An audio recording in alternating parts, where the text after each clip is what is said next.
بالله السميع العليم من الشيطان الرجيم بسم الله الرحمن الرحيم الحمد لله رب العالمين والصلاة والسلام على أشرف الأنبياء والمرسلين محمد وآله الطيبين الطاهرين اللهم صل على محمد وآل محمد.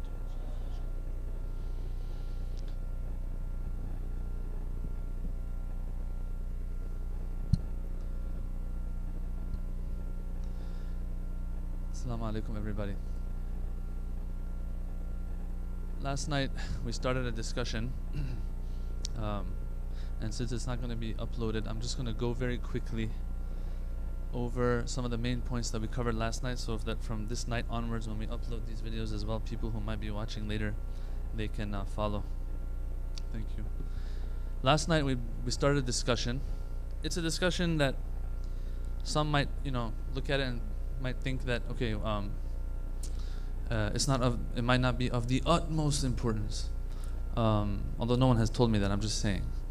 And what we're trying to get out of these discussions, brothers and sisters, is get an idea of how Islam works, okay, through examples, how we approach these texts that we have, because in these texts there are different beliefs, there are different notions that have been transmitted to us. In order to have a good understanding and a good grasp of what those concepts are exactly trying to target, what the goal of those concepts is, we have to have the right approach to these texts. And that's where we get these concepts from and beliefs from, these texts. Yesterday we started this discussion of how some of these ideas, some of these concepts in different faiths, if not understood properly, can be super detrimental and will defeat the whole purpose of that faith. I gave the example of, I called it mainstream Christianity today. When you walk in the street, if you ask somebody who their Savior is, of course they will say Jesus. If you ask them, what does that mean? What if I sin in life and disobey God in life? They'll tell you, usually the people out there will tell you, that still you'll be saved. There's no problem. There's nothing to worry about really. Yeah, at best you'll have to worry about the purgatory, which is like kind of their version of our barzakh, we call it, right? So that's the part you might want to worry about a little bit, but the rest is good to go. This, as I said yesterday, what could shaitan ask for more than this? That a people will believe that Jesus went on the cross, somebody goes on the cross for them, yeah?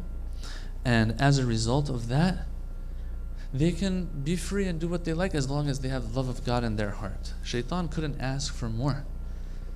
Where did this stem from? A good notion, a lofty concept in the texts.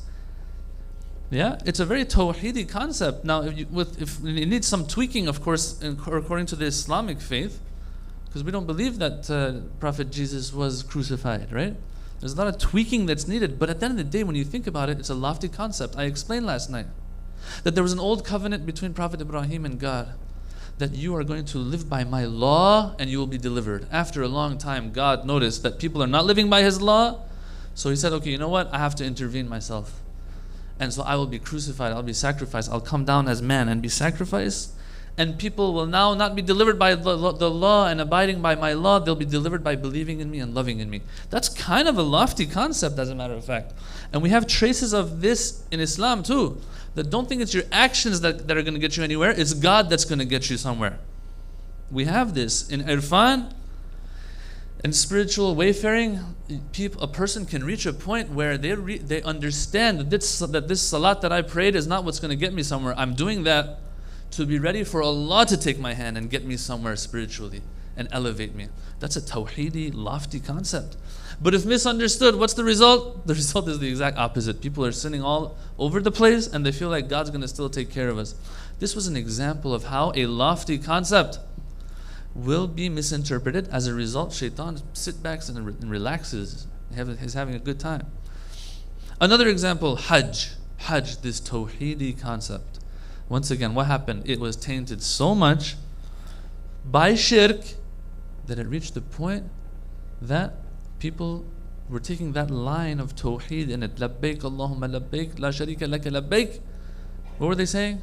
They were saying, illa sharikan huwa lak, except for a partner that belongs to you, O God. You have no partner except the partners that you have of these idols that belong to you. And whatever they own belongs to you too. But at the end of the day, they're your partners. Astaghfirullah. So Hajj, this lofty concept, is given to people, and you can just leave it to the people to ruin it. And it was ruined. And so the Prophet comes in Hajjatul Wida. What does he do? He teaches the people, this is how you're supposed to do Hajj. Okay. So these are examples of when things can go wrong if misinterpreted, and shaitan will be happy. He's going to sit back, no problem at all. We reached a concept that we have in the Shi'i faith especially, but it's not peculiar to us. You know, you'll find it in the Sunni madhab as well. Love of Ahlul Bayt. I shared some examples, some hadiths that speak about love of Ahlul Bayt. But brothers and sisters, the Ahlul Bayt are so lovable, so awesome, so easy to love. It's not hard to love them, it's easy to love them. Yes?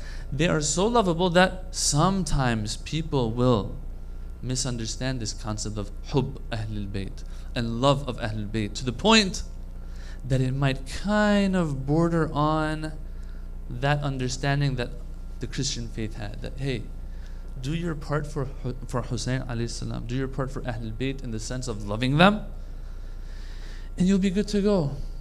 Now, I'm not going to get into those hadiths that destroy this idea, like by Imam al-Baqir alayhi salam in Usul al-Kafi, where you have hadith after hadith where the Imam, if you can tell, this was a thing back then, that people thought that's all you need to do, have love and you're taken care of. Imam is destroying it.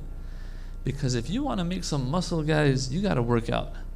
You got to take a step in life yourselves. We cannot sit back. It's all about actions. If after having the proper beliefs, you got to have the proper actions, or else the Imam says, whoever does not obey Allah subhanahu wa ta'ala, فَهُوَ لَنَا عَدُوٌ. He's an enemy to us. Whoa, but I love you so much. Not in my books.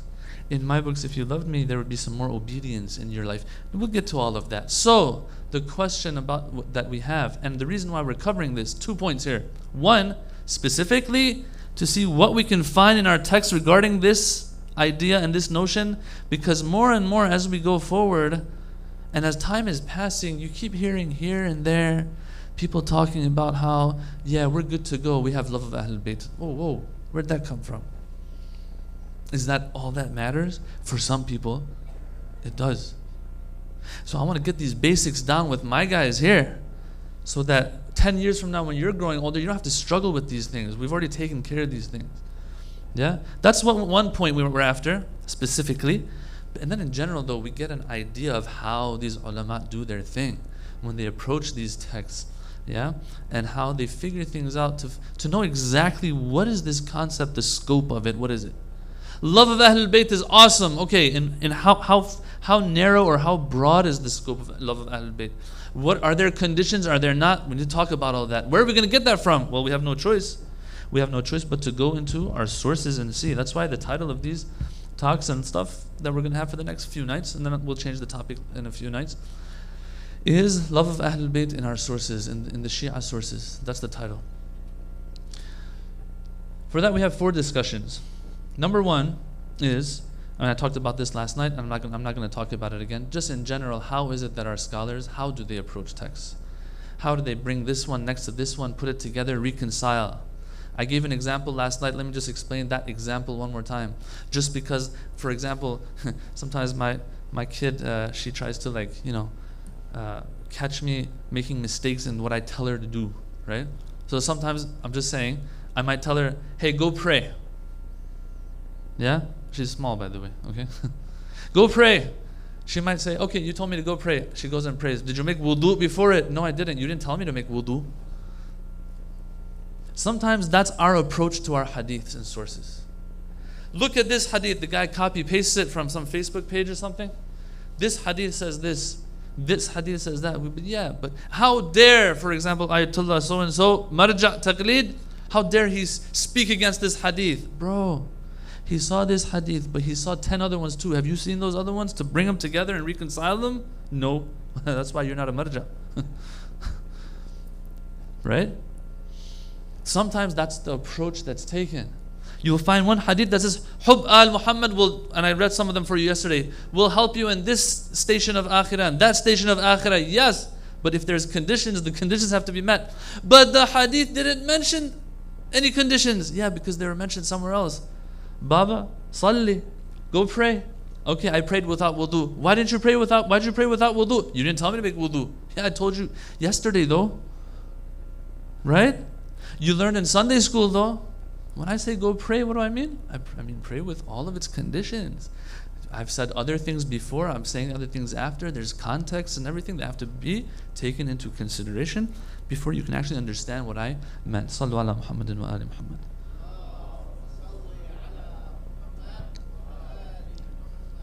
Alright. So we're going to talk about these in this couple nights. This love of Ahlul Bayt that can do so many things for us. Is it conditional or unconditional? Number one. If it's unconditional, do we have hadith for that? If it's conditional, what are the conditions for that? These are the things that we need to talk about. And if we do meet the conditions, what are some of those benefits? What are those good things that this love can do for us in the akhirah, in this dunya, and so on? For that also, we're going to have to go to a hadith as well. Now, starting our discussion, I want to put this out there first before we get into really deep into some of these stories and hadiths that we have.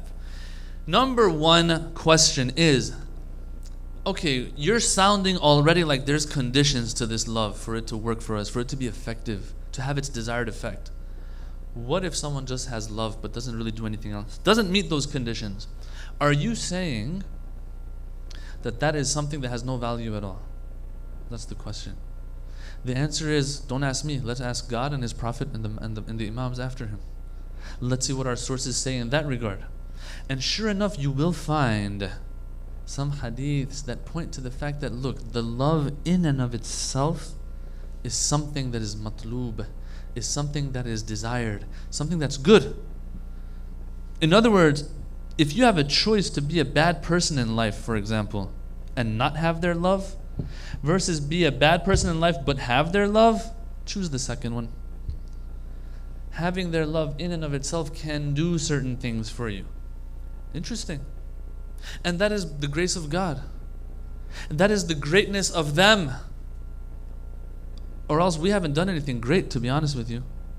Same thing with shedding a tear for Abu Abdullah Hussein.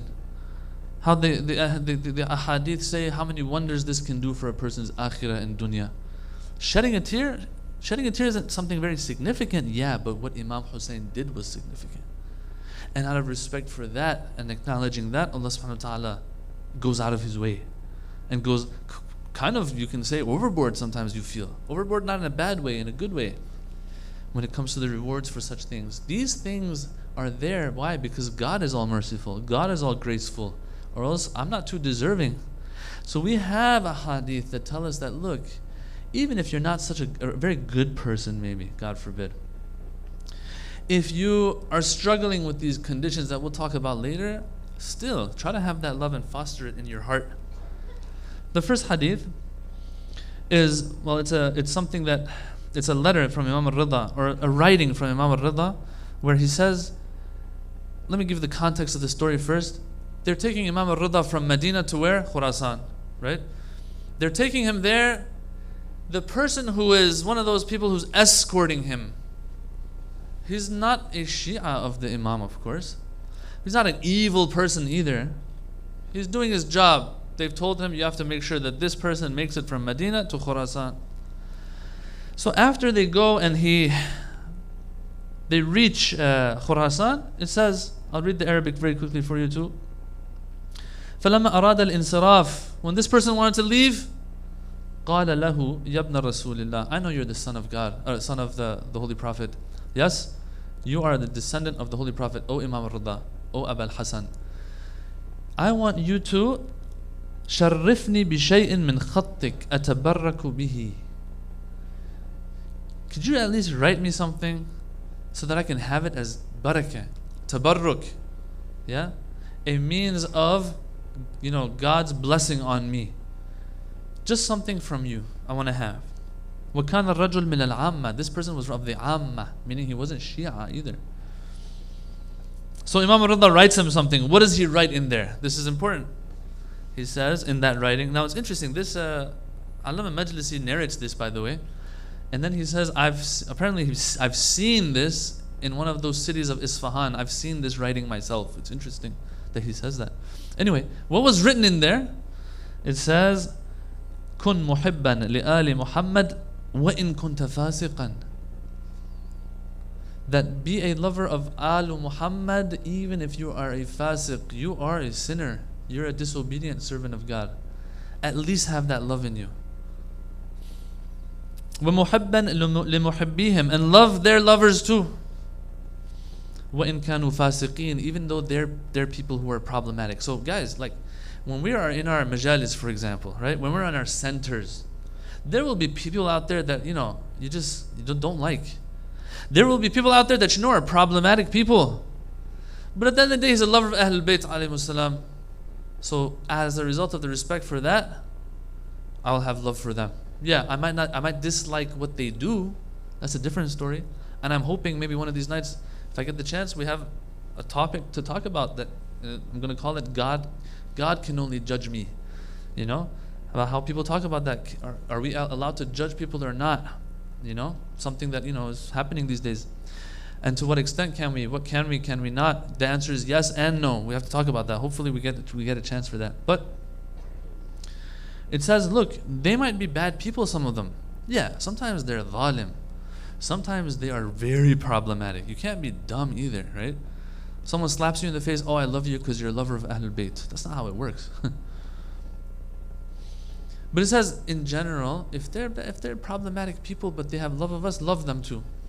Well, and then he adds this part to it, and it's very nice that he doesn't just keep it to himself, he keeps it to the lovers of Ahlul Bayt as well. That's one story. Another story that's famous. So before I go on, what do we get out of that story, by the way? What do we get out of that hadith? كن محبا لآل محمد وإن كنت فاسقا. You're a bad person maybe. You're a person who disobeys us, but still love us. Why? Well, answer, because it's clear. Apparently love of them can still do you something good. In here and in the hereafter. Another story that's famous, some of you might have heard it before. There was this youth that was in love with Imam al-Sadiq alayhi salam. And he would go to the gatherings that he was in. He would listen to him and benefit from him. Yes? But this guy had a problem. Just like today, I might be in love with Ahlul Bayt, but I might have a problem too. There's nothing wrong with that in the sense that, hey, we're not ma'soom at the end of the day. This guy had a big problem though. His problem was that he was kind of, addicted to drinking. And he would drink a lot. And so he would, clean up his face and wash himself up before going to these gatherings that the Imam was in. That's what the story is saying. And the hadith is saying. One time though, before he can actually take care of himself, he's in an alley and he's drunk. He's drunk something. And Imam al-Sadiq walks into that alley, and man, does he have bad luck, because it's a slim alley too. So his path is gonna cross with Imam al-Sadiq. And Imam al-Sadiq, back then it wasn't like today, right? The wines today are all refined and stuff, just like everything else is fake. The wines are probably fake too. I don't know. Okay? But it's probably the same. I don't know. I really don't know. Back then, it was the raw caveman stuff probably. You could smell it from God knows how far away. So it says that his mouth was smelling. So the Imam's going to find out. So what does he do? Well, what any one of us would do. He turns away to the wall like he's fixing his clothing or something. Or, oh, my shoe is untied. Oh my God, So he starts tying his shoe up or something. So that his back is towards the Imam. As the Imam passes, maybe he didn't see me. Maybe. So what happens? As the Imam is passing, they say, puts his hand on his shoulder. He says, hey, no matter what you do, don't turn away from us, Ahlul Bayt. Now, of course, the Imam, what he means by that, don't turn away, is what? Turn away in the sense of not loving us anymore, not listening to us anymore. But you see the pun in there? He had turned away physically. He says, don't turn away from us in the other sense. That's a lesson for all of us. But he's a person that drinks, yeah, and it's wrong, and he can be held accountable on the Day of Judgment as a result of that. True. And the bad effects of that will affect him here in this life as well. When you drink, you get drunk. When you get drunk, you do dumb stuff.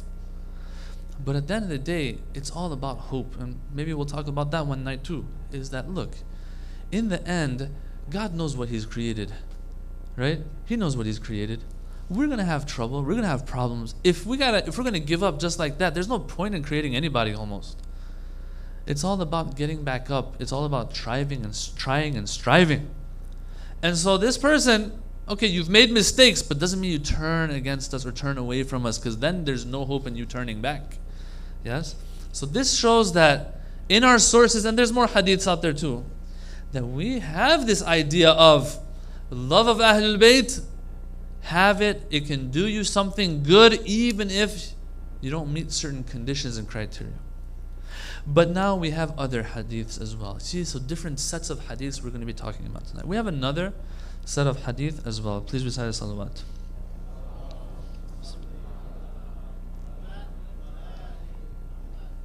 These ones let us know that, look, it's not as easy as you would think either. That love us and you're good to go. No. There's a specific type of love that might do you wonders. What is that? I'll just share one hadith with you, and then we'll get into the first condition that we get out of our sources for this love to be effective. It says that عن الحارث الهمداني. Harith al-Hamdani is a famous companion of Imam Ali and a lover of Imam Ali, very close to Imam Ali. It says قال أتيت أمير المؤمنين ذات يوم نصف النهار. That I came to Amir al-Mu'mineen's home once in the middle of the day. He makes it a point to say that, in the middle of the day. So this is probably in Kufa, right? It gets hot there. It gets hot in Kufa. I remember like way back in the day, I was reading these books about these ulama and stuff.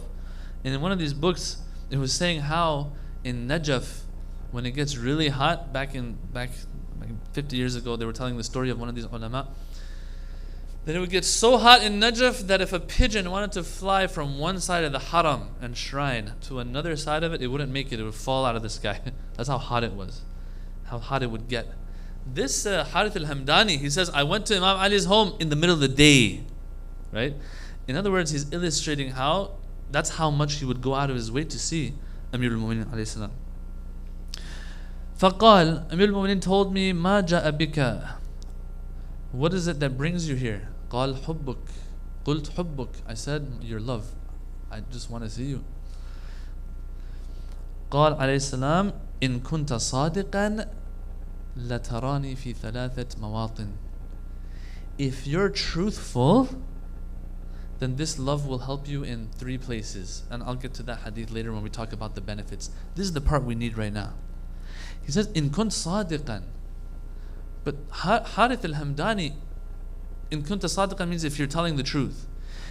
Harith al-Hamdani, just like me, when I say I love Amir al-Mu'mineen, of course I love Amir al-Mu'mineen. As I said in the beginning of the lecture, it's not too hard to love them. They're so lovable. Just like all the saints and prophets of God. Yeah?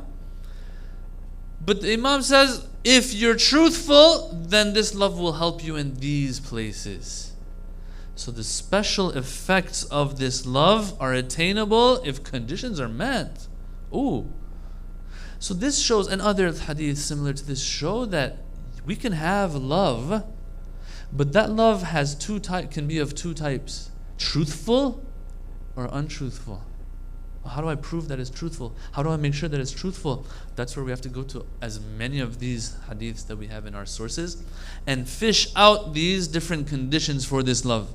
The first and the most important one, in my opinion, is that this love should be for the sake of Allah subhanahu wa ta'ala. Yeah. We'll talk about what that means. Let me read some hadiths to you. That Ja'far ibn Muhammad alayhi salam, Imam Sadiq, he said, Man ahabbana lillah wa ahabba muhibbana la li gharad dunya yusibuha minh. If that person comes on the Day of Judgment with all the sins, they'll be forgiven. A person who loves us because of Allah and loves our lovers not because of something of this dunya, of this life that they're going to get in return. It might even be a thank you, guys. It might even be a thank you.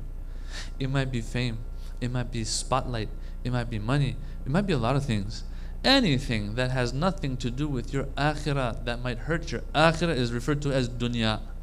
Okay? It says, look, whoever loves us and our love is for Allah, not for getting something in return, then this person, if he comes with a load of sins on the Day of Judgment, Allah will forgive them. So that's one of the conditions. Another hadith. من أحبنا لله نفعه الله بذلك ولو كان أسيرا في يد الديلم. Whoever loves us, lillah, once again. You see, this little clause like messes it all up. Narrows it down. That whoever loves us for Allah, then Allah is going to help this person because as a result of this love, even if they're in the hands of an enemy, as a prisoner. وَمَنْ أَحَبَّنَا لِغَيْرِ اللَّهِ. But whoever loves us for other than Allah, anything other than Allah, then what happens? فَإِنَّ اللَّهَ يَفْعَلُ بِهِ مَا يَشَاءُ. There Allah would help him even if he was a prisoner in the hands of an enemy. Here it says Allah does whatever He wants with them. In other words, you're in trouble. It's like God's going to just let anything happen to you. Whatever, I don't really care too much. Now of course, I don't want to sound like God, can be made upset so easily, right? But it's trying to say that, look, this love, if it's not out of love because of Allah, then it can't help you. That's just the wording that you have here. It's trying to let you know that, look, it's worthless, kind of. It's not going to help you. Everything that we do, we're trying to get Allah out of it, God out of it. Everything is pointing to God. And we'll talk about this more, about how some people have they're missing the target. It seems that for them the target is who? Target is Ahlul Bayt. This is where that notion comes in. That misinterpretation sometimes can happen in a way that the person's ultimate goal is Ahlul Bayt. Ahlul Bayt are saying, look, I'm taking your hand to put it in Allah's hand. So, another hadith. They came to Abu Abdullah al-Husayn alayhi salam. وَفَدَ وَفْدٌ فَقَالُوا يَبْنَ رَسُولِ اللَّهِ, O son of Rasulullah, some of our friends have gone to Muawiyah. They're hanging out with him and chilling. We came to you though. So it kind of sounds like, hey, we're cool, we're giving, this is a favor from us upon you. Kind of, you get that feeling that they were trying to it sounded like they're favoring Abu Abdullah al-Husayn. Yeah, they went to Muawiyah, but we're here with you. What does the Imam say? He says, look, I'll give you more than Muawiyah is going to give them. It sounds like, they're after something other than Allah when they come to the Imam. The Imam makes sure that he fixes this part first. He says, I'll give you whatever Muawiyah is giving them, even more. They say, no, we came here murtadina lidinina. We came here to learn deen from you. We could care less about what Muawiyah gives them. You see this? This isn't the only time Imam Hussein does this. On the night of Ashura, they say he even did this, right? Where he tells the people, look, it's dark, you can go. Go if you want. Because the only way you will grow and be refined spiritually is if you stay with me when you know you can go. I'm giving you that opportunity. I want you to make the decision. Here, the same thing almost. He says, okay, you're here, let me give you the money. He wants them to say, no, we're not here for that. We're here for you only and for the deen and religion and God. And that's what they say. So they pass that test as if. And so he says to them, now it says here, قال فطأطأ رأسه. He put his head down for a while. نكت في الأرض. He started, playing with the sand in front of him, thinking. He brings his head up and then he says, قصيرة من طويلة. Let me give you a short line that'll do you wonders. من أحبنا, whoever loves us, but لم يحبنا لقرابة بيننا وبينه ولا لمعروف أسديناه إليه. But loves us not because we are relatives or because I've done them something good or given them something, but loves us, why?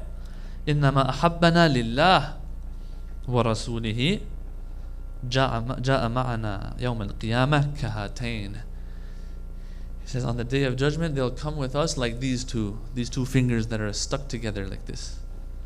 But أحبنا لله, that's one of the conditions. So you and I who come here on these nights, we're going to talk about this a little bit.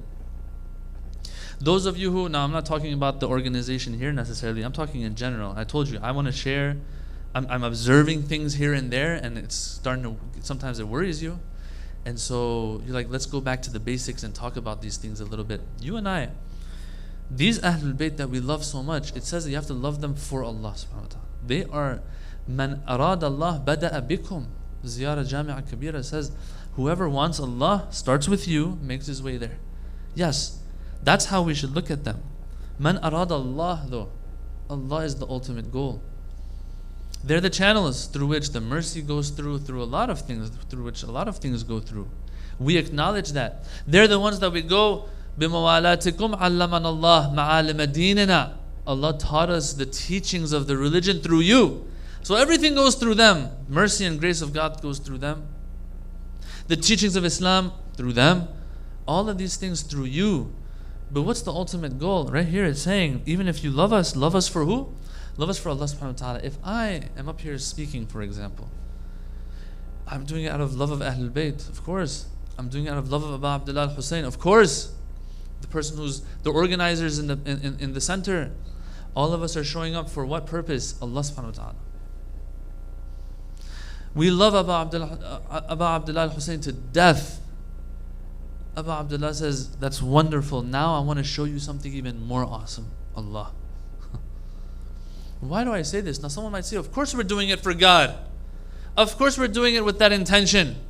But practically sometimes you feel like we might have to double check that. Make sure. Shake ourselves a little bit. Brothers and sisters, I have seen good brothers who are in charge of programs, for example. Muharram programs, okay? Once again, I'm not talking about the brothers here, okay? If I'm not here tomorrow night, you know what happened, okay? Yeah? Sallu ala Muhammad wa ala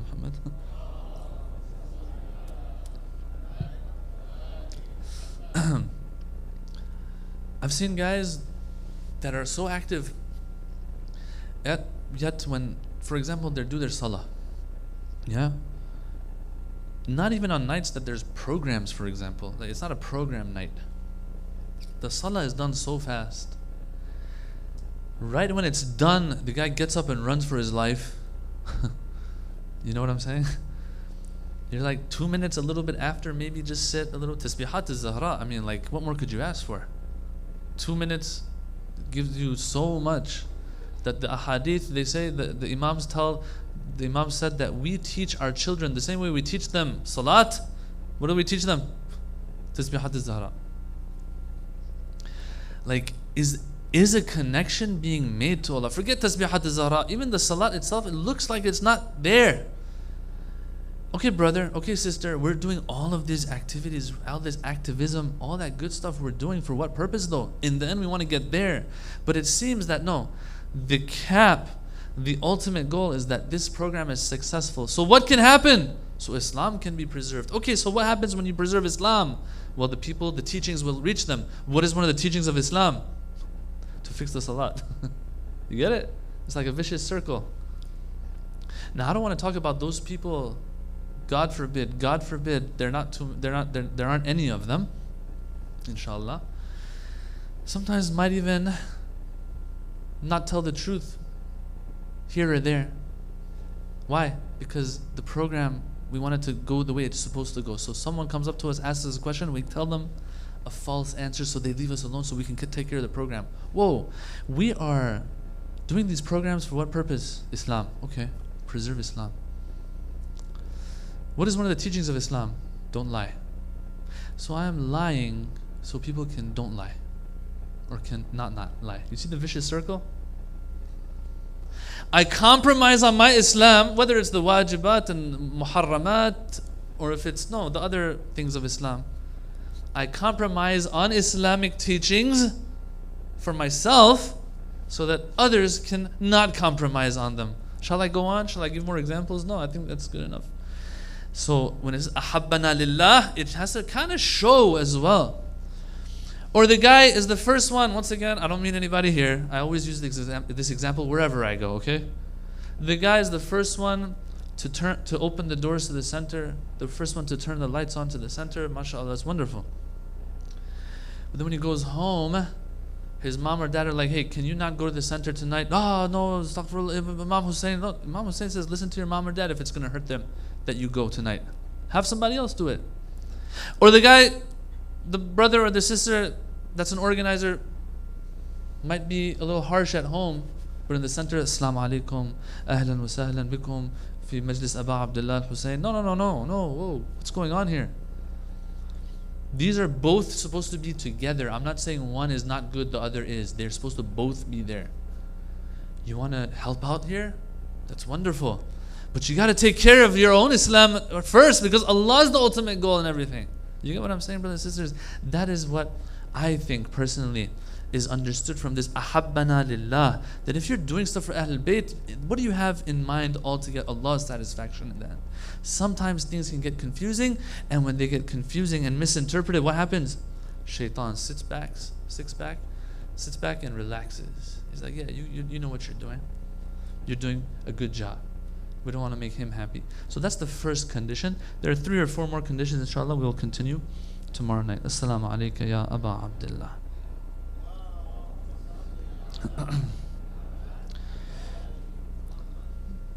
These days, as I said last night, as Imam Hussein is making his way out of Medina, one of those people that he bids farewell is the Prophet's wife, Salma. Salma was a lover of the Ahlul Bayt, and she was there for Fatima al-Zahra when things were going bad after the Holy Prophet's demise.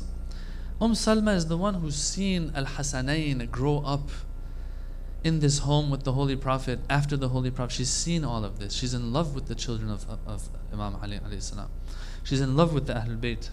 And so when she hears of the Imam's journey, that the Imam, the last of the 5 ashab of the cloak, is leaving and might not come back, you can imagine how devastated she is. So it says, she came to Imam Hussein and she pleaded. She says, don't grieve me with your departure from Medina to Iraq. Verily, I have heard your grandfather say that my son Hussein will be killed in a land called Karbala in Iraq. What's she referring to? There's a story I'm going to read from Al-Irshad of Sheikh al-Mufid. These people, some of them knew that it's coming. And so it says that one night, Salma says that one night, the Prophet left us for a long period of time and finally returned disheveled and dusty. With his fists shut tight, I asked him, O Messenger of Allah, why is it that I see you dusty and disheveled? He said, I was taken to a place in Iraq called Karbala. Miraculously, Allah took me there and showed me that place, that land. What a land. And he says, I watched the killing of Hussein and a group of my children in Ahlul Bayt there. And I continuously collected their blood, and it's in my hand here. He says, he opened his fist and told me to take it and take care of it. I took it. It looked like red sand, and I put it in a small bottle and I sealed the top of it. This story continues. I'll read the rest after this. Brothers and sisters, she knows that it's coming. The Prophet has told her maybe on several occasions. So Hussein is now leaving for Mecca and after that Iraq. So she says to him that I've heard this is going to happen. Please don't make me upset by leaving. Here Imam Hussein, it's as if he recites his own masa'ib to her. He says, Ya Ummah, wa ana a'lamu anni maqtulun madhbuhun dhulman wa udwana. That I know, O mother, that I will be killed and slaughtered oppressively and out of animosity. وَقَدْ شَاءَ اللَّهُ عَزَّ وَجَلْ أَن يَرَى حَرَمِي وَرَهْطِي مُشَرَّدِينَ وَأَطْفَالِي مَذْبُوحِينَ. He says that Allah wants to see, has willed to see my women and children and my people scattered and estranged, made prisoners and in chains, pleading for help. وَهُمْ يَسْتَغِيثُونَ فَلَا يَجِدُونَ نَاصِرًا. They plead for help, but they find nobody to help them. Oh mother, oh Salma, I know this is going to happen, it's coming. So the story continues with Salma during the Prophet's time. She says, I took this sand from him, it was red. When Hussein left, she says, for the people of Iraq, I would take out that bottle every day and night and smell it and look at it and cry over the tragedies that I knew would befall him. When the 10th of Muharram came, I took it out in the beginning of the day and it was the same, but I returned to it in the end of the day and it was fresh blood, and so I wailed and screamed in my home. I want to say, brothers and sisters, Salma, you saw that red blood and you screamed and wailed. What did baby Zainab see? What did Lady Zainab see? What did she saw? She saw her brother Hussein on these sands, dragging himself, body injured, not a sound spot on this body. Either it's swords, spears, people are throwing stones maybe at him. This is what Lady Zainab saw. What do you think she's going to be doing? And if that is what Lady Zainab saw, then the time comes when Abu Abdullah, in those final moments and breaths, he feels a heaviness on his chest. He can't breathe properly anymore. They say he opens his eyes. وَالشِّمْرُ جَالِسٌ عَلَى صَدْرِهِ. That shimr is sitting on the chest of Abu Abdullah. أَلَا لَعْنَةُ اللَّهِ عَلَى الْقَوْمِ الظَّالِمِينَ وسيعلم الذين ظلموا أي منقلب ينقلبون والعاقبة للمتقين وعجل اللهم في فرج مولانا صاحب الزمان صلوا على محمد وآل محمد.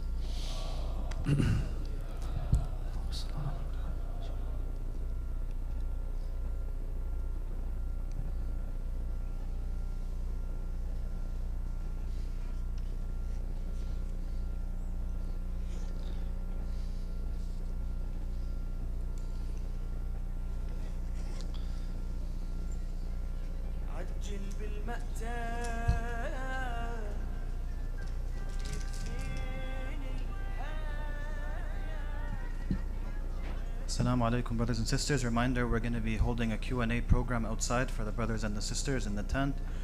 Brothers are requested to exit from the wudu room or the main entrance, and sisters, of course, from the main sisters entrance. For those looking to stay for the Arabic program, inshallah, it's going to be beginning in 5 minutes. So any brothers staying, please stay up here. Any sisters, please head downstairs. These Q&As will be taking place, inshallah, every other night, starting tonight, bi'idhnillah. Assalamu alaikum wa rahmatullahi wa barakatuh.